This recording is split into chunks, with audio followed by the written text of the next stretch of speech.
Minute only close చేయాలి. శరత్ గారు కూడా 1 మినిట్ సార్. కేంద్ర ప్రభుత్వం 1,00,000 దొరికింది, ఈ ఇయర్ ఎంత దొరికింది, 500 దొరికింది, పట్టుకుంటేనే లెక్క వస్తున్నా సార్. ఇప్పుడు మనకు బ్లాక్ మనీ ఎవరి దగ్గర ఎంత ఆదాయం చూపెట్టారు, వైట్ మనీ ఇన్కమ్ ట్యాక్స్ కట్టిందే ఆదాయం అవుతుంది. అట్లాగే దొరికితేనే లెక్క అవుతుంది. దొరకంది వాళ్ళప్పుడు అంత వదిలిపెట్టిండ్రు వాళ్ళ భారతదేశంలో సార్. అది భారతదేశంలో డ్రగ్స్ పెరుగుతున్నాయని చెప్పేసి వైట్ కనపడుతుంది. అందుకోసం తేడా డ్రగ్స్ భారతదేశంలో 33 దేశాలు తీసుకుంటే భారతదేశం 18వ స్థానం సార్. పంజాబ్ నెంబర్ 1, గోవాలో గ్రామీణ ప్రాంతాల్లో నెంబర్ 1 ఉన్నది. కదా గోవా ఎవరు గోవాలో మీరే ఉన్నారు కదా దేశంలో. మరి నరేంద్ర మోడీ గారు దయచేసి ఏంటంటే ఎవరి బాధ్యత మీకున్నది, రాష్ట్రాలకు ఉన్నది. కాబట్టి అందరూ బాధ్యత అయితే బాగా కంట్రోల్ చేశారు సార్ 10 ఏళ్ళ మీ సర్కార్. పంజాబ్ లో అద్భుతమైనటువంటి కంట్రోల్ చేసి భారతీయ జనతా పార్టీ ఉన్నప్పుడే పెరిగింది సార్ పంజాబ్ లో డ్రగ్స్. మళ్ళీ టీవీలో చిత్తశుద్ధి ఉంటే హైదరాబాద్ లో ఉన్నటువంటి అల్ప్రజోలం ఎంత అమ్ముడుపోతుంది, ఎక్కడి నుంచి పోతుంది, హైదరాబాద్ చుట్టూన్నటువంటి కంపెనీలలో ఎంత అల్ప్రజోలం తయారవుతుంది, పట్టుకునే దమ్ముంటే భరత్ గారు అది నిజమైన చిత్తశుద్ధి. ఏదో ఒక్కరిని పట్టుకొని కేసు పెట్టి పొలిటికల్ గా రాజకీయం చేయడం కాదు. నిజంగా ప్రజలను రక్షించాలనుకుంటే, మీరు నిజంగా ప్రజలపై చిత్తశుద్ధి ఉంటే మీ డ్రగ్స్ విషయంలో మీరు హైదరాబాద్ చుట్టూ జరుగుతున్నట్టు మొత్తం హైదరాబాద్ చుట్టూ జరుగుతున్నటువంటి ప్రొడక్షన్ నేను ఉత్పత్తి జరుగుతుందంట. మాన్ డ్రగ్స్ హైదరాబాద్ తయారు చేసినటువంటి చరిత్ర ఉంది. ఉత్పత్తి జరుగుతుంది హైదరాబాద్ లో అంటున్నా నేను. మీరు పట్టుకోలేని అసమర్థ ప్రభుత్వం ఈ రాష్ట్రంలో ఉంది అంటున్నాను అంతే. ఓకే ఓకే శరత్ గారు చెప్పేది ఇప్పుడు మనకి ఎన్డీపీఎస్ యాక్ట్ లో 2001 లో ఒక నోటిఫికేషన్ ఇచ్చినారు sir. What is the commercial quantity of each drug అని. ఇప్పుడు ఫర్ ఎగ్జాంపుల్ గాంజా అయితే 20 కిలోగ్రాములు ఉంటే అది కమర్షియల్ క్వాంటిటీ అవుతారు. హీరోయిన్ అయితే 250 గ్రాములు, చెరస్ అయితే 1 కిలో, ఇట్లా నోటిఫై చేసినారు. ఒక నోటిఫికేషన్ ఉన్నది. తర్వాత సుప్రీంకోర్టు ఇచ్చిన తీర్పుల ప్రకారంగా ఫస్ట్ అఫెన్స్ లో బెయిల్ షుడ్ బి గ్రాంటెడ్ అన్నారు after the statutory period. NDPS లో 180 days అనమాట for filing the charge sheet.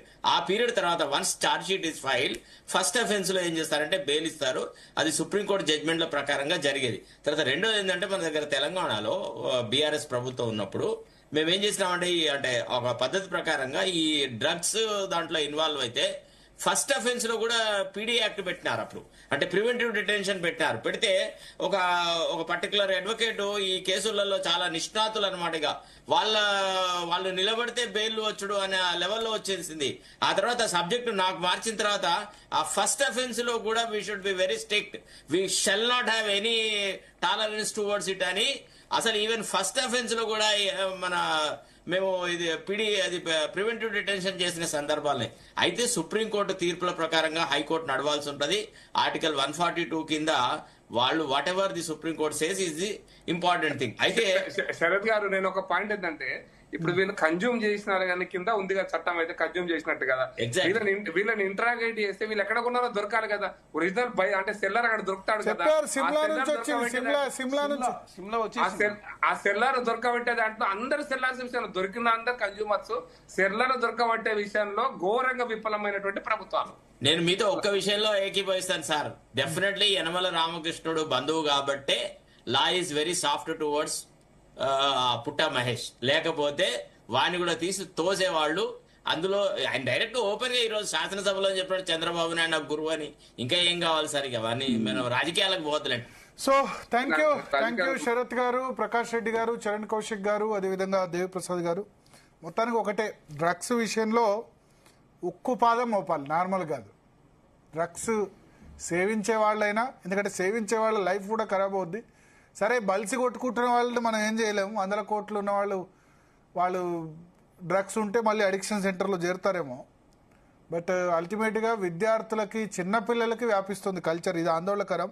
So ప్రభుత్వాన్ని ఈ విషయంలో సపోర్ట్ చేయాల్సిన అవసరం ఖచ్చితంగా ఉంది. మరొకసారి రేవంత్ రెడ్డి ఆ పాగేబడవు, మీరు ముందుకెళ్ళండి. ఈ విషయంలో డ్రగ్స్ విషయంలో మీరు ఎటువంటి కఠిన చర్యలు తీసుకున్నా డెఫినెట్గా జీ తెలుగు న్యూస్ అండగా ఉంటుంది. మీకు ఇంతకుముందు పోలీస్ అవార్డ్స్ ఇచ్చేటప్పుడు కూడా అప్పుడు మేము చెప్పాం, ఖచ్చితంగా డ్రగ్స్ మినాస్ని తెలంగాణ, ఆంధ్రప్రదేశ్ అట చంద్రబాబు నాయుడు కూడా ఈ 2 రాష్ట్రాల్లో డ్రగ్స్ అరికట్టడం విషయంలో ఎటువంటి సపోర్ట్ అవసరమైనా తప్పకుండా జీ తెలుగు న్యూస్ చేస్తుంది. అవేర్నెస్ క్యాంప్స్ అయినా, లేకపోతే దానికి సంబంధించిన ఒకవేళ డీ అడిక్షన్కి వెళ్ళాలంటే అయినా, దేనికి సంబంధించి అయినా ఖచ్చితంగా మేము మీతో ఉంటాం.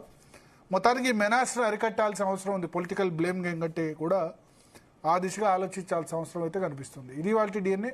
స్టేట్ ఉంటూ జీ తెలుగు న్యూస్. సునీత